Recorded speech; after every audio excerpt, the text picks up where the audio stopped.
ഇന്നത്തെ സ്പെഷ്യൽ എന്താ? ഇന്നൊരു നാടൻ ഐറ്റമാണ്. ഇന്ന് ചക്കക്കുരു മാങ്ങായും കൂടെ കറി.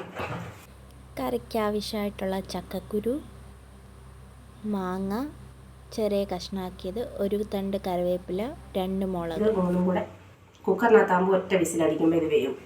അപ്പോൾ ഇതിൽ പൊടികളൊന്നും ചേർക്കും? മഞ്ഞൾപ്പൊടി, മുളക് പൊടി ഇട്ട് വേവിക്കണം. ഇത് കറിക്കകത്ത് ചേർക്കാനുള്ള തേങ്ങയാണ്. ഇതിൽ നമ്മൾ ജീരകവും കൊച്ചുള്ളിയും ചേർത്ത് അരച്ച് വെച്ചിരിക്കുക. ഇനി കറിക്ക് കടുവറക്കാനുള്ള ഉലുവയും വറ്റൽമുളകും കൊച്ചുള്ളി, ഒരു തണ്ട് കറിവേപ്പില എടുത്തു വെക്കാം.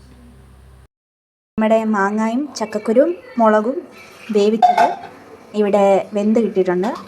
ഇനി നമ്മൾ ഇതിലോട്ട് എന്താണ് ചേർക്കുന്നത്? അരപ്പ് തേങ്ങയും അരച്ച് വെച്ചില്ലേ? തേങ്ങയും ജീരകവും കൊച്ചുള്ളിയും ചേർത്ത് അരച്ച അരപ്പൂടെ നമ്മളിതിലേക്ക് ആഡ് ചെയ്യുവാണ്.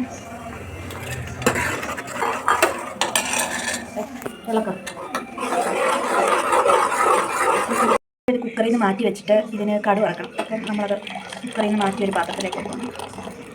കടു വറക്കാൻ ആവശ്യമായിട്ടുള്ള എണ്ണ ഒഴിക്കുന്ന. ഇനി ഇതിലേക്ക് നമുക്ക് ലേശം കടുക് ഇടാം.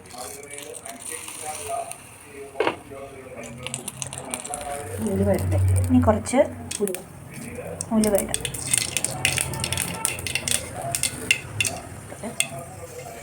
എൻ്റെ കയ്യിൽ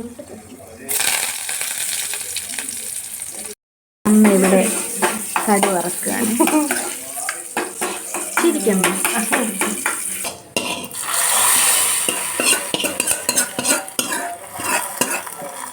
നമ്മുടെ കറി അങ്ങനെ ഇവിടെ റെഡിയായി. നമ്മുടെ കറി അങ്ങനെ ഇവിടെ റെഡിയായി. പുളിശ്ശേരി.